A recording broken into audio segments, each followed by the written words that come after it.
Sir के काफी question मैंने करा दिए थे, कुछ होमवर्क में दिए थे, करते रहिएगा एनसीईआरटी से। अगर फिर भी ना हो, अगर समझ में ना आए तो हमसे पूछ लीजिएगा, ठीक है, कोई दिक्कत नहीं। लेकिन फिलहाल आज नया चैप्टर स्टार्ट करते हैं, करंट इलेक्ट्रिसिटी। अब देखिए हम लोगों ने क्या क्या पढ़ा था। हम लोगों ने जब शुरुआत की थी फिजिक्स की इसी वॉल्यूम 1 की, तो देखिए वॉल्यूम 1 में है क्या क्या, बेसिकली हम बताते हैं। तो हम लोगों ने पढ़ा था चार्ज। हमने कहा था चार्ज के 3 टाइप हैं। क्या है भाई चार्ज, क्या क्या करेगा। एक बार अगर जब चार्ज रेस्ट में होता है तो उस ब्रांच को कहते हैं इलेक्ट्रोस्टैटिक्स, जिसको हम लोग खत्म कर चुके हैं। इलेक्ट्रोस्टैटिक्स हमारी हो गई, ठीक है। इलेक्ट्रोस्टैटिक्स में हमने कितने चैप्टर पढ़ लिए, 2 चैप्टर।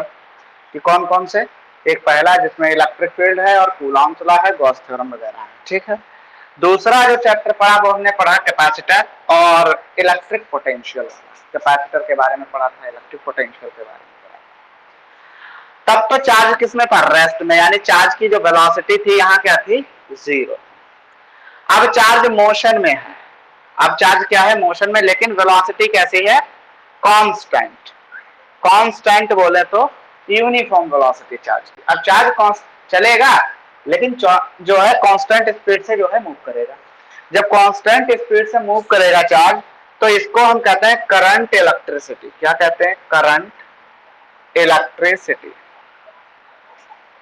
मतलब इलेक्ट्रिसिटी पढ़ेंगे करंट की। और यही चार्ज मोशन में हो लेकिन v कैसा हो, variable velocity. Variable velocity.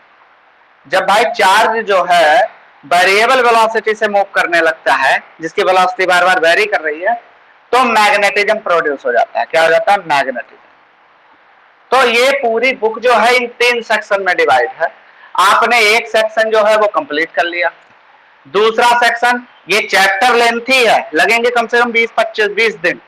Lengthy इसलिए बहुत सारे टॉपिक्स हैं, लेकिन टफ नहीं है, इजी चैप्टर है। जो आपने शुरू में 2 चैप्टर पढ़ लिए उनसे ज्यादा इजी है, ठीक है। तो चैप्टर लेंथी है बस, लेकिन इजी चैप्टर है। तो एक तो इसमें चला जाएगा। अब इसके अंदर कितने चैप्टर हैं, इसके अंदर मेनली जो है वो 3 चैप्टर हैं, लेकिन मेनली 3 चैप्टर हैं और एक चैप्टर बहुत छोटा है, लेकिन खैर 3 है तो 3 मान के चलते हैं। तो आपने 2 चैप्टर इसमें पढ़ लिए, एक चैप्टर इसका, 3 चैप्टर इसके, 2 1 3 3 6 हो गए। एक चैप्टर और है इसके बाद एसी करंट, एसी का लास्ट चैप्टर जो इसका है। तो ये पूरा वॉल्यूम 1 जो डिवाइडेड है वो कितने में है, इलेक्ट्रोस्टैटिक्स, करंट इलेक्ट्रिसिटी, मैग्नेटिज्म और एसी, ठीक। तो हमने लगभग मान के चलो कि हमने जो है 30% सिलेबस तो कर लिया अपना। 30% सिलेबस इसका कर लिया वॉल्यूम 1 का। अब हमारा जब ये खत्म हो जाएगा तो हमारा हो जाएगा 50%, ठीक। तो स्टार्ट करते हैं। तो हम लोगों ने इलेक्ट्रोस्टैटिक्स बेटा पढ़ लिया था, अब हम स्टार्ट करते हैं करंट इलेक्ट्रिसिटी। क्या, करंट इलेक्ट्रिसिटी, ठीक है। चलिए देखिए, करंट एक 10th क्लास से मिलता जुलता है, समझ में भी आएगा। करंट इलेक्ट्रिसिटी, करंट इलेक्ट्रिसिटी में सबसे पहला टॉपिक है, सबसे पहला टॉपिक है इलेक्ट्रिक करंट। इलेक्ट्रिक करंट, ठीक। अब इलेक्ट्रिक करंट पे बात करने से पहले हम जरा ये जान लें कि हमारे पास 3 टाइप के मटेरियल्स होते हैं। एक होता है मेटल्स, जिसको हम फिजिक्स में बोल देते हैं सेमीकंडक्टर्स। ऐसा नहीं, मेटल्स ही बोल सकते, सॉरी सेमीकंडक्टर बोले, कंडक्टर्स। तो एक होते हैं मेटल्स जिनको हम कहते हैं कंडक्टर्स, एक होते हैं सेमी मेटल्स जिनको या आप लोग केमिस्ट्री में कहते हैं मेटलॉइड्स, तो हम इनको पढ़ते हैं फिजिक्स में सेमीकंडक्टर्स। और एक होते हैं नॉन मेटल्स जिनको हम लोग कहते हैं इंसुलेटर, ठीक। तो 3 टाइप के मटेरियल होते हैं। अब 2 टाइप के, तो एक टाइप का मटेरियल तो छोड़ दो, इंसुलेटर तो छोड़ दो, इंसुलेटर का काम खत्म। भाई करंट फ्लो 2 ही मटेरियल में हो सकता है, एक तो किसमें होता है, कंडक्टर में इजीली फ्लो हो जाती है और सेमी कंडक्टर में भी फ्लो हो जाती है। लास्ट चैप्टर है वॉल्यूम 2 का, पढ़ाएंगे अच्छे से।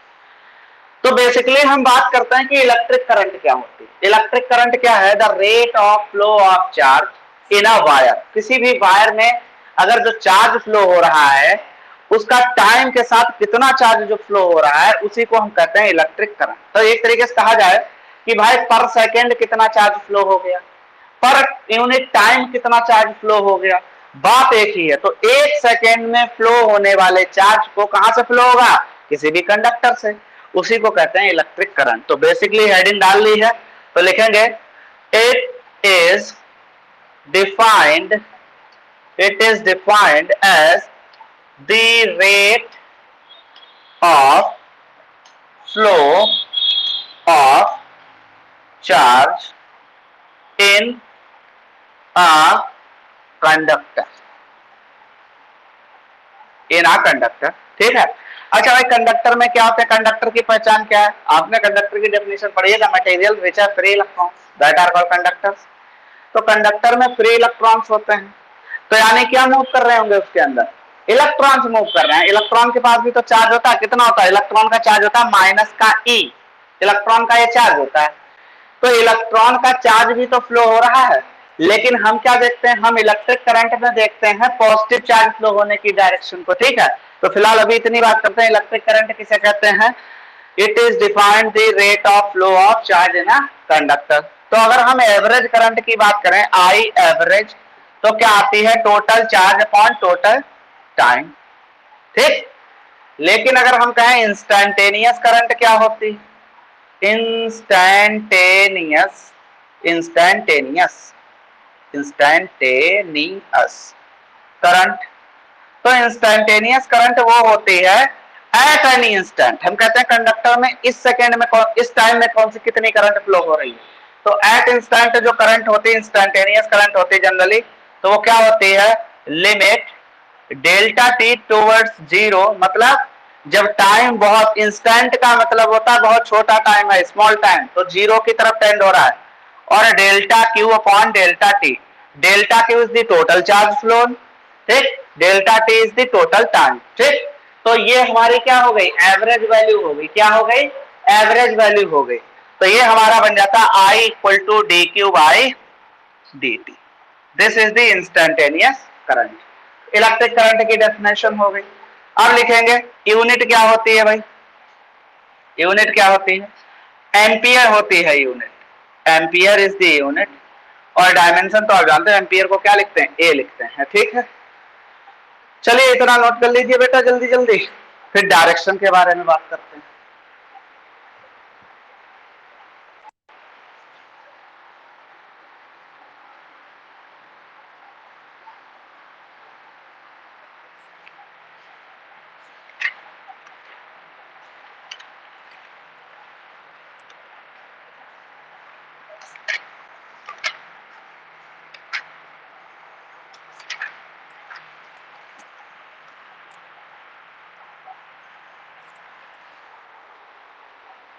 यहां लिख देंगे बेटा Q इज द चार्ज और T इज द टाइम,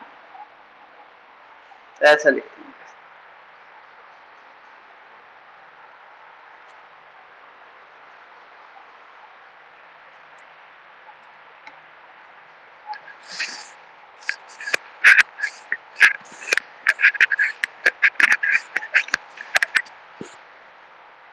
हो गया। चलिए अब एम्पियर को डिफाइन करते हैं। अच्छा एक बात बताओ, अगर चार्ज किसी कंडक्टर के अंदर फ्लो हो रहा है तो भाई उसके क्रॉस सेक्शनल एरिया से निकल रहा होगा। तो हम ये भी कह सकते हैं the charge flowed per unit time per unit cross sectional area of a conductor, ये भी कह सकते हैं। किसी भाई कंडक्टर के क्रॉस सेक्शनल एरिया से the charge flowed per unit time is called electric current, वो बात भी है। ठीक है। तो हम क्या करते हैं? एम्पियर को डिफाइन करते हैं। लिखेंगे, क्वेश्चन करके लिखेंगे डिफाइन 1 एम्पियर। लिखेंगे डिफाइन 1 एम्पियर। कैसे लिखेंगे? सिंस हमने पढ़ा आई इक्वल टू क्या होता है? Q by T. ठीक। तो इफ ले लेंगे, इफ चार्ज ले ले बेटा 1 कूलम फ्लो हो रहा है कंडक्टर से, और उसको फ्लो होने में कितना टाइम लगता है? 1 सेकेंड लगता है। देन आई इक्वल टू क्या हो जाएगा? आई हम ऐसे भी बना सकते हैं, आप चाहो तो बेटा ऐसे भी बना लो, कोई दिक्कत नहीं, कैसे भी बना लो आपकी इच्छा। तो आई इक्वल टू हो जाएगा 1 एम्पियर। तो 1 एम्पियर को डिफाइन करने का तरीका सबसे सिंपल है। तो क्या लिखेंगे? लिखेंगे इफ, ये 1 कूलम चार्ज है, if 1 coulomb of charge crosses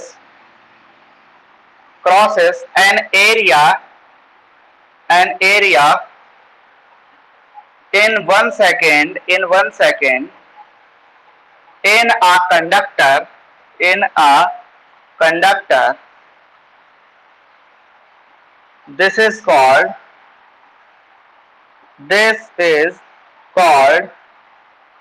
1 ampere. Note कर लीजिए जल्दी, 1 एम्पियर।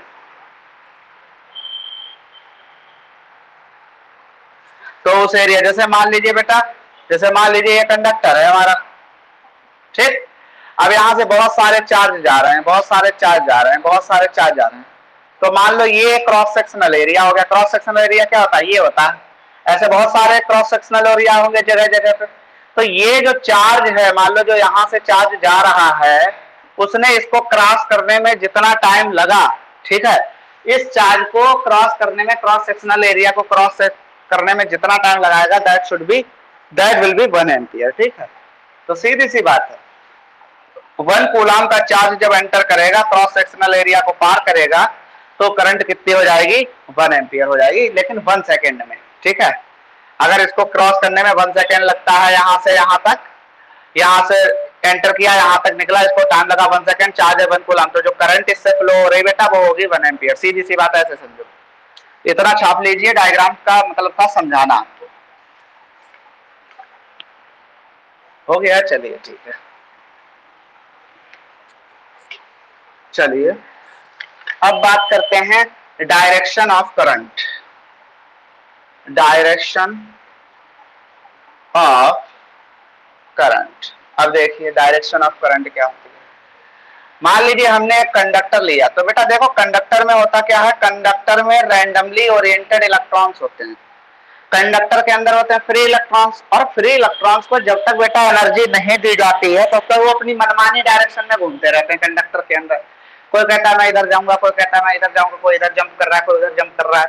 तो सारे के सारे अपनी मनमानी करते रहते हैं, तो उसी मोशन को कहते हैं रैंडम मोशन कर रहे हैं, ठीक है।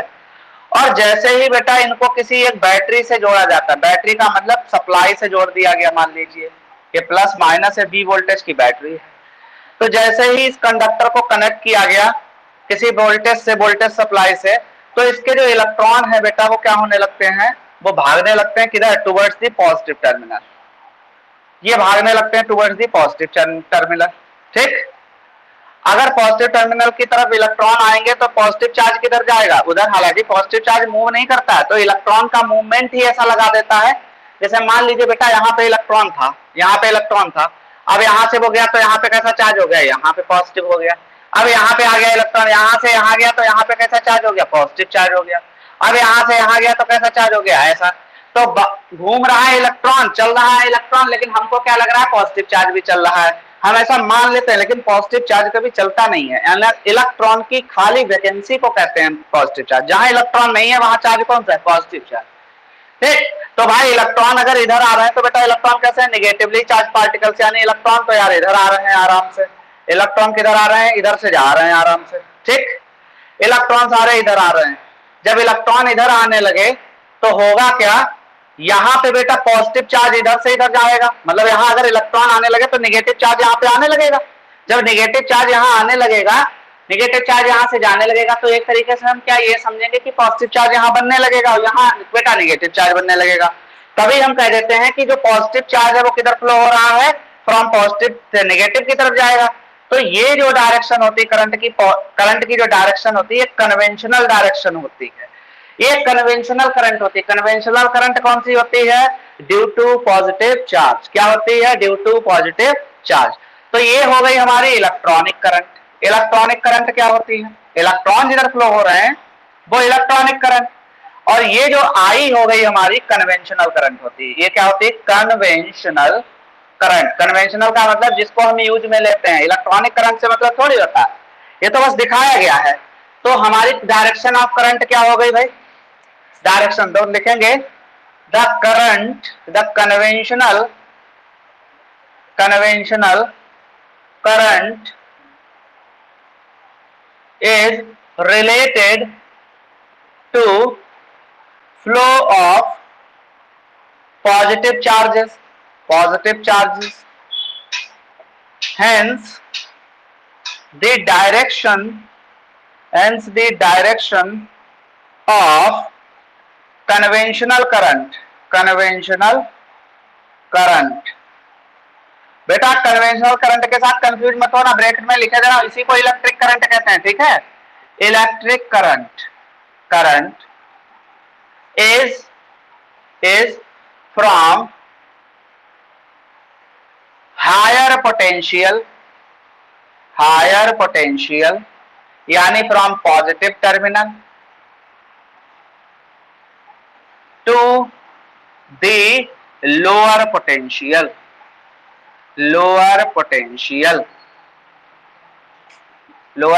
यानी negative terminal of the battery. Convention, then the direction of conventional current is from beta higher potential means positive terminal to the lower potential. कौन सा हो गया? negative terminal of the battery या जो भी बेटा सप्लाई लगी होगी उधर, ठीक है, ठीक, ऐसे लिख लो। अब बैटरी मत लिखो, बाई चांस कोई और चीज कनेक्ट कर दी गई, सेल लगा दिया तो बैटरी लिखना अच्छा नहीं रहेगा, ठीक। ये हो गई। अब बेटा समझ लो, अभी छापो मत। अब ये कैसी क्वांटिटी होती है तो इसको हेडिंग डाल के मत लिखना, ऐसे हैशटैग बना लेना, स्टार बनाना है, लिखना it is a scalar quantity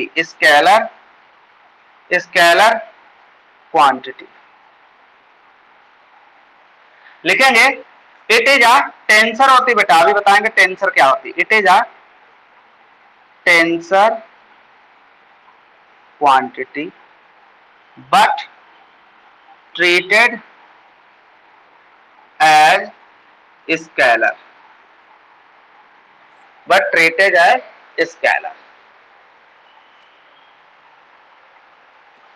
अब दूसरी बात देखो, आपने क्या पढ़ा? आपने पढ़ा यार इलेक्ट्रिक करंट की डायरेक्शन क्या होती है, from positive to negative terminal.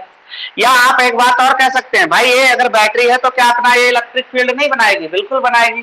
तो कह सकते हो कि in the direction of electric field, conventional electric field की डायरेक्शन क्या होती है? Positive charge to negative charge. Electric current की डायरेक्शन भी क्या है? Positive terminal to negative terminal. यानी इलेक्ट्रिक फील्ड की डायरेक्शन में ही होती है बेटा किसकी डायरेक्शन? कन्वेंशनल करंट यानी इलेक्ट्रिक करंट की डायरेक्शन। अब दूसरी इट इज टेंसर क्वांटिटी। अब यार दो क्वांटिटी तुमने पढ़ी है, कौन सी पढ़ी है भाई? एक स्केलर क्वांटिटी पढ़ी है, आपने पढ़ी है वेक्टर क्वांटिटी। दो टाइप की क्वांटिटीज होती है, खूब अच्छे से पढ़ा है। स्केलर क्वांटिटी कौन सी होती है?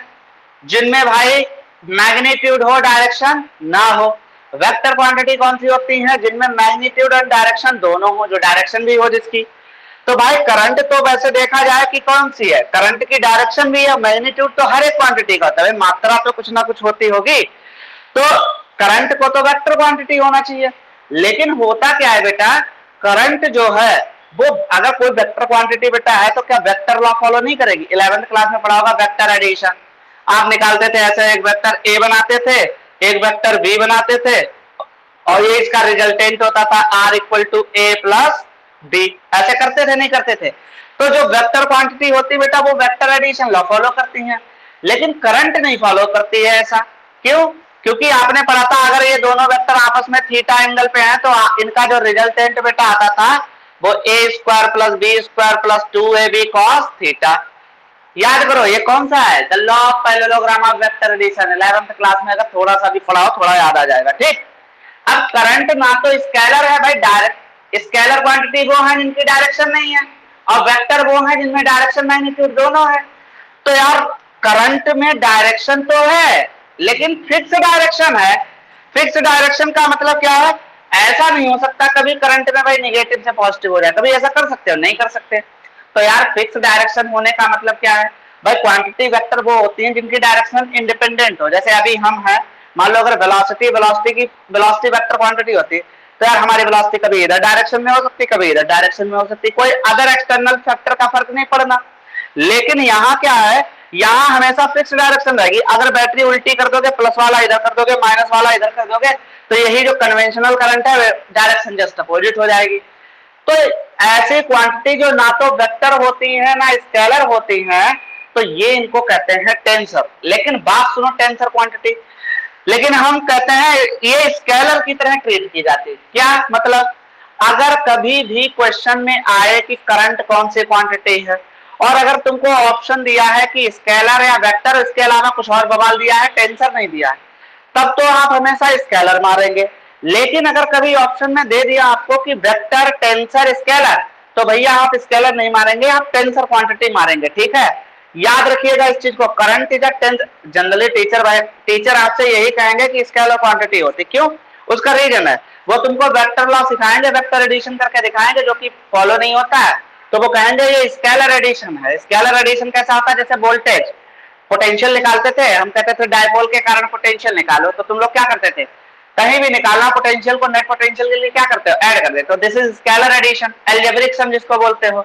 लेकिन वेक्टर अलजेब्रा अलग चीज होती है, उसमें डायरेक्शन देखा जाता है, उसमें इससे मतलब नहीं है कि भैया तुमने डायरेक्ट ऐड कर दिया। ठीक है, तो सीधी सी बात है, current is a tensor quantity but treated as scalar. क्यों?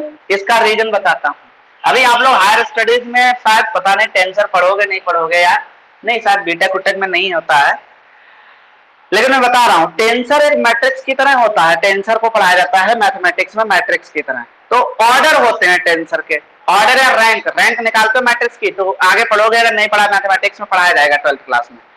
तो बेटा ऑर्डर या रैंक जो होती है, टेंसर अगर जीरो ऑर्डर का है, जीरो ऑर्डर के टेंसर को ही हम स्केलर बोल देते हैं। क्या बोल देते हैं? स्केलर। इसीलिए जो करंट है वो जीरो ऑर्डर का टेंसर है। कैसा है? जीरो ऑर्डर का टेंसर है। इसीलिए क्या किया जाता है? Treated as scalar. आई बात समझ में? लेकिन होता कौन सा है? टेंसर क्वांटिटी होती है। ठीक, क्यों? तो लिखेंगे बिकॉज, लिखेंगे क्वेश्चन कैसे आता है? क्वेश्चन ऐसे आता है, why the current is scalar quantity, current is a scalar quantity while it has both magnitude and direction। तो आपको यही लिखना है, because current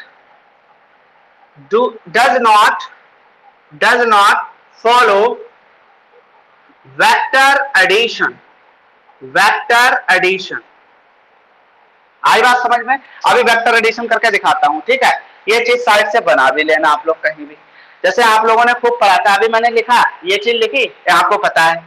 बेटा मान लीजिए करंट, कोई जंक्शन है, करंट आ रही है ऐसे करके, एक करंट आ रही है 2 एम्पियर, एक करंट आ रही 5 एम्पियर, इसके बीच मान लीजिए एंगल कितना 60 डिग्री, और ये जो करंट टोटल जा रही है 7 एम्पियर की होगी, क्योंकि आने वाली करंट का सम इक्वल टू जाने वाली करंट का सम, क्योंकि चार्ज कंजर्वेशन लग जाता है, तुमको खूब अच्छे से पता है चार्ज भाई क्या होता है? कंजर्व होता है, कंजर्व। तो भाई 2 एम्पियर 5 एम्पियर यहाँ आ रही है, दोनों मिलके क्या हो गए? 7 एम्पियर। अब मान लीजिए अगर बेटा ये वेक्टर क्वांटिटी होती तो हम कौन सा फार्मूला लगाते? ये वाला, क्योंकि cos थीटा की जगह थीटा 60 रखते। लेकिन देखा क्या गया, अब मान लीजिए यही करंट एक ऐसे आ रही है, देखिए बेटा यही करंट इस जॉइंट पे आ रही 5 एम्पियर, एक आ रही है ये 2 एम्पियर वाली। अब इनके बीच मान लीजिए एंगल 90 डिग्री है।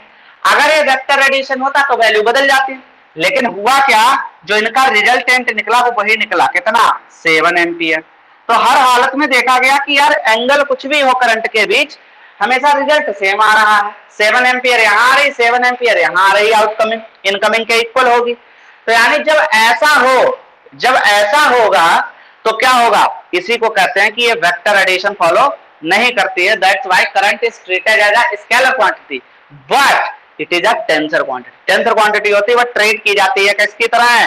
स्केलर की तरह। मैं चीख के कह रहा हूं आपको, जब टेंसर आए तो टेंसर मारना है, और स्केलर अगर वेक्टर में आए तो स्केलर मारनी है। वेक्टर तो छूना नहीं है, दिमाग में रख लेना। डायरेक्शन होती है करंट की, लेकिन फिक्स होती है। ठीक, अच्छा कोई बाय चांस क्वेश्चन पूछ ले कि यार ऐसा ही क्यों होता है, ये जो करंट की कन्वेंशनल करंट की डायरेक्शन क्या होती है? पॉजिटिव टू नेगेटिव, ऐसा क्यों होता है? तो यार तुमने पढ़ा होगा डिफ्यूजन, केमिस्ट्री में पढ़ा होगा। एक होता है ऑस्मोसिस, एक होता है डिफ्यूजन। देखो हम केमिस्ट्री में पढ़ा रहे हैं। ऑस्मोसिस में क्या होता है? ऑस्मोसिस में होता है lower concentration to higher concentration particles का मूवमेंट। लेकिन डिफ्यूजन में क्या होता है? Higher concentration to lower concentration. So that's why here higher potential to charge flow होता है, लोअर पोटेंशियल की तरह। तो यहाँ ये प्रोसेस कौन सा होता है जो करंट में फ्लो होता है? Diffusion process. ठीक है, खैर इतना सारा कुछ है, ये नोट कर लीजिए, ये दोनों डायग्राम बना लीजिए बेटा फटाफट। ठीक, तो लिखेंगे इस डायग्राम के नीचे बेटा लिख लीजिए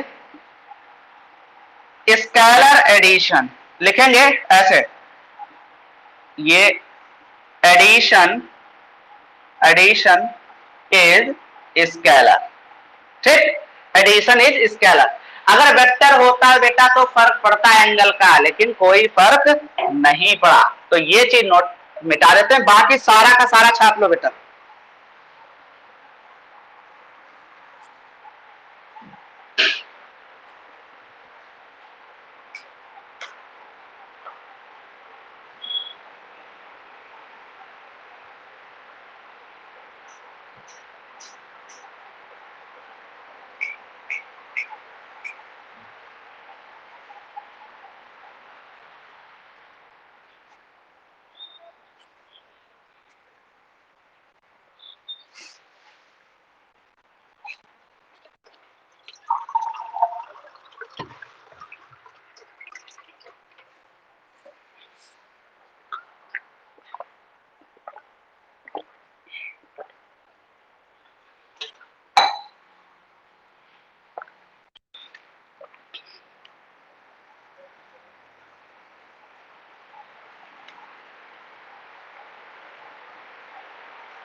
नोट कर लिया भाई अभिषेक? चलिए, समझ में आ गया बेटा? अस्मित अभिषेक दोनों, कोई डाउट तो नहीं इसमें इतने में? हाँ, याद रखना बेटा ये सब चीजें। अब भाई डायरेक्शन ऑफ इलेक्ट्रिक करंट तो हो गया। अब हम लोग क्या पढ़ेंगे? अब हम लोग एक आध क्वेश्चन करके देखते हैं, थोड़ा समझ में आ जाएगा। एक क्वेश्चन सिंपल सा कराते हैं, करंट वरंट निकलवाते हैं तुम लोगों से। चलिए क्वेश्चन कराते हैं बेटा, बहुत अच्छा क्वेश्चन है। हाँ चलिए,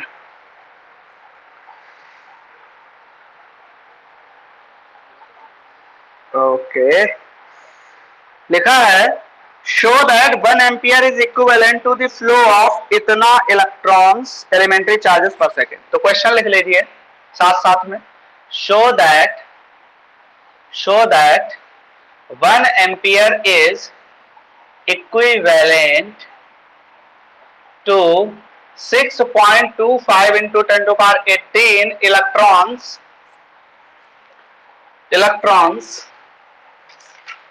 इलेक्ट्रॉन्स पर सेकेंड।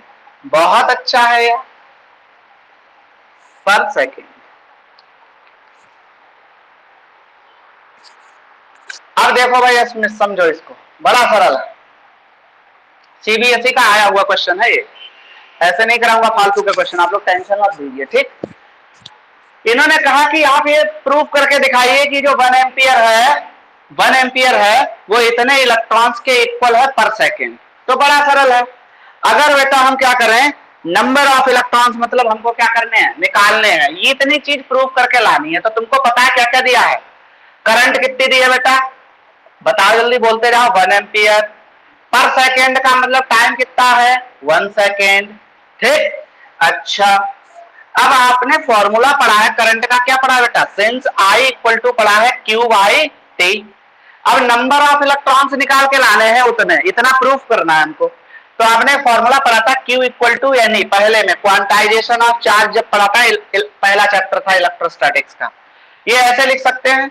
तो I equal to N E upon T, तो N कितना हो जाएगा बेटा, I T upon E. I की वैल्यू 1, T की वैल्यू 1, E की वैल्यू कितनी होती है 1.6 इंटू 10 टू पावर माइनस 19। यही तो होती है इलेक्ट्रॉनिक चार्ज की वैल्यू।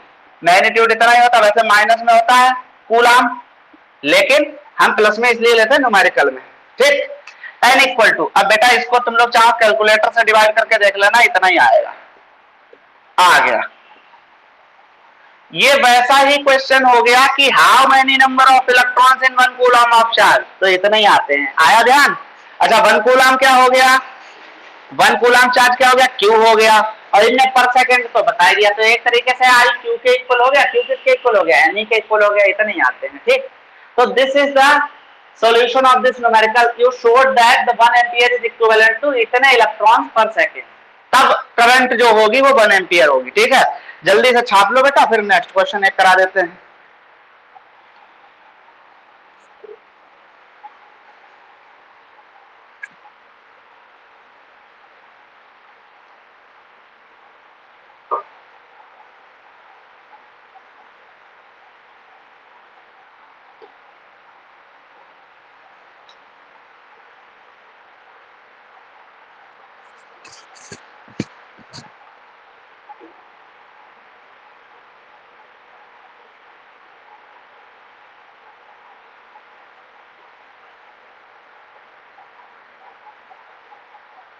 हो गया, चलिए कराते हैं बेटा।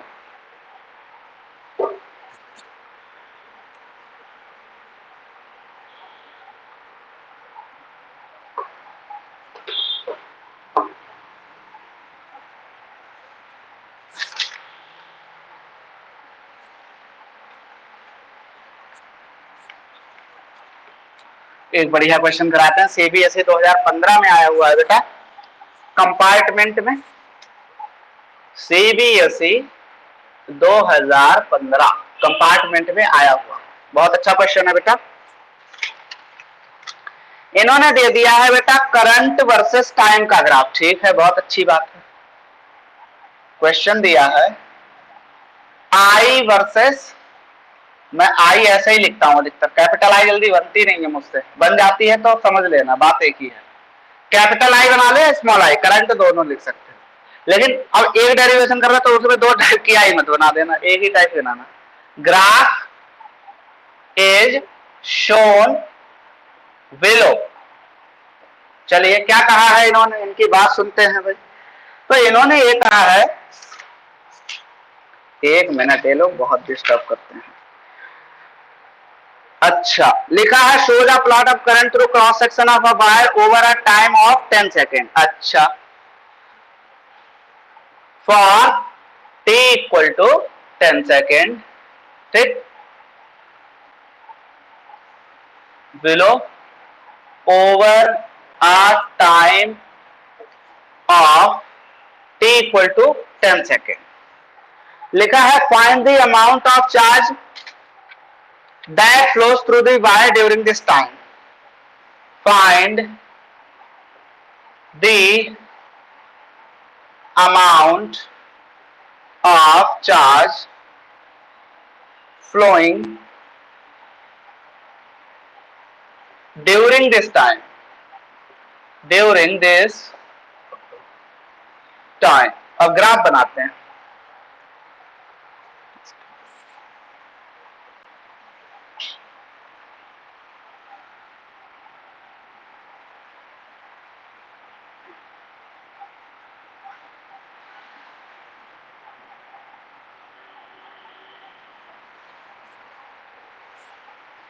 ये बेटा टाइम है, इधर इधर टाइम है, इधर बेटा ये करंट है, ये 0 है, तो यहाँ ये जो है ये क्या है, ये 5 दे रखा है, ये 10 दे रखा है, तो यानी ये सेकेंड में ही है, टाइम किसमें है, सेकेंड में, करंट किसमें है बेटा, एम्पियर में, और ये जो है ये भी बेटा यहाँ पे 5 एम्पियर दे रखी है, कितनी, 5 एम्पियर, ठीक।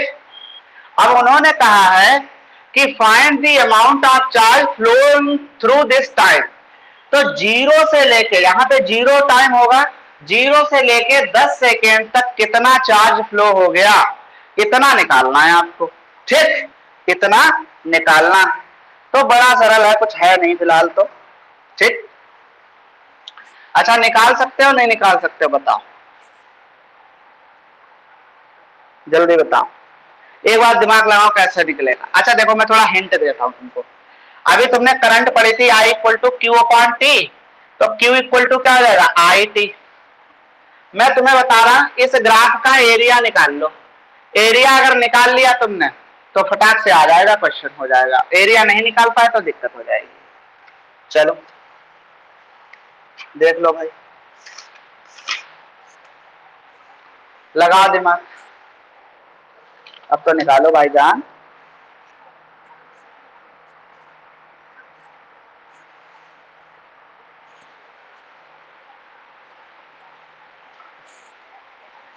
देखो चार्ज निकालना है, चार्ज क्या था आई टी, और जब भी ये क्वांटिटी और नीचे वाली क्वांटिटी का आपस में मल्टीप्लाई होता है तो वो बन जाता है एरिया। याद रखो ऐसे, मैं बता रहा हूं, एक मिनट देख लो इधर। आज ये चीज सीख ही लो, आज ये चीज सीख लो। जैसे मान लो कोई ग्राफ दिया है, ये क्वांटिटी मान लो y है, इधर क्वांटिटी क्या है x। तो बेटा जब भी इनका इनका मल्टीप्लाई करोगे एक्स वाई का, तो बेटा इसके अंदर का एरिया आ जाएगा ग्राफ का। क्या आ जाएगा बेटा एरिया। याद रखो, आज के बाद भूलोगे नहीं। और जब भी बेटा y अपॉन एक्स करोगे, मतलब इस क्वांटिटी को इससे डिवाइड करोगे, तो बेटा ये स्लोप आ जाएगा। याद रखना, तो क्या आता है स्लोप। ये चाहो कहीं पे शॉर्टकट के लिए आप इस चीज को लिख भी सकते हो, सबके लिए एप्लीकेबल है। तो बेटा तुमको क्या निकालना, चार्ज निकालना। चार्ज कैसे फॉर्मूला आता है, I equal to Q I T. तो क्यू इक्वल टू क्या होता है आई टी। आई और टी का मल्टीप्लाई, मतलब बोले तो इसका एरिया, इतने का एरिया निकाल लो। अगर एरिया निकल गया तो आ जाएगा। देखिए कैसे निकलेंगे, तो लिखेंगे the total charge flowed flowing flowed in 10 second. कैसे लिखेंगे, इक्वल टू एरिया ऑफ, कौन सा ग्राफ है आईटी ग्राफ, तो IT graph, area of IT graph लिख सकते हो, आई वर्सेस टी ग्राफ लिख सकते हो, बात एक ही है। तो देखो इधर देखो, ये तो बन गया राइट एंगल ट्राइंगल, बन गया नहीं बन गया। तो भाई ट्राइंगल का क्या एरिया होता है, हाफ बेस इंटू हाइट। तो बेस कितना है 0 से लेके 5 तक, तो हाफ 5। और हाइट कितनी है देखो, ये हाइट है, तो ये हाइट किसके इक्वल होगी, यहां से तो ये भी 0 से 5, 5 प्लस लगाया। अब इसका नंबर आया देखो, यहां से यहां तक की डिस्टेंस कितनी है, 10 में से 5 घटाओ कितना आया 5, तो यानी 10 माइनस 5। रेक्टेंगल का एरिया निकाल दो, लेंथ इंटू ब्रेथ। अब देखो यार, लेंथ तो तुमने निकाल ली, कितनी आई 5, ब्रेथ कितनी आई ये, और ये किसके इक्वल होगी, इसके इक्वल। जे किसके इक्वल होगी, इसके, यानी ये भी 5। तो एक तरीके से और देख सकते थे, आप कह सकते हैं कि ये स्क्वायर है, तो स्क्वायर का एरिया क्या होता है साइड इंटू साइड, तो आएगा वही बात, ठीक है।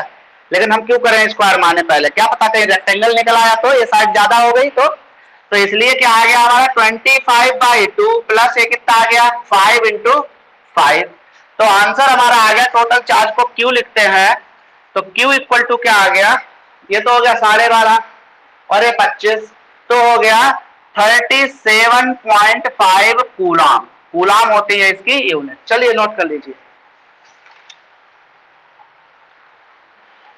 बेटा, ये चाहो तो लिख लेना कहीं पर, ठीक है, ट्रिक है, शॉर्ट ट्रिक।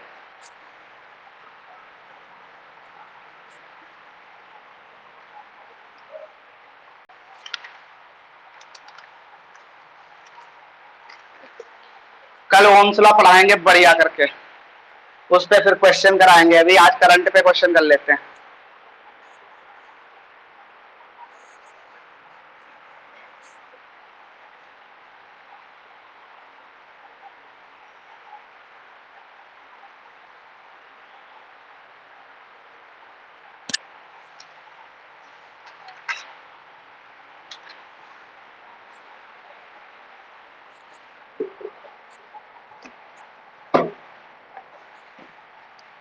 नोट कर लीजिए फटाफट।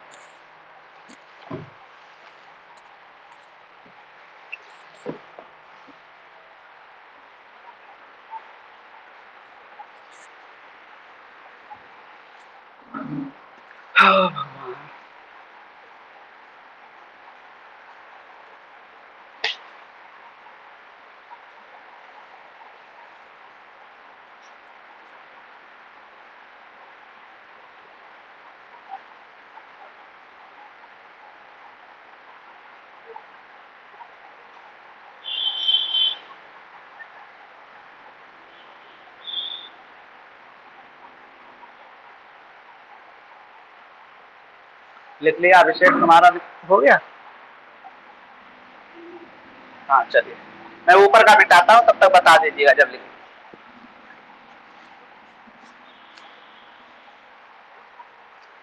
एक क्वेश्चन लिखता हूं तब तक। I equal to 3t square plus 5t plus 2 in ampere लिख दे रहे हैं, ampere. Calculate electric current, electric current after 2 second.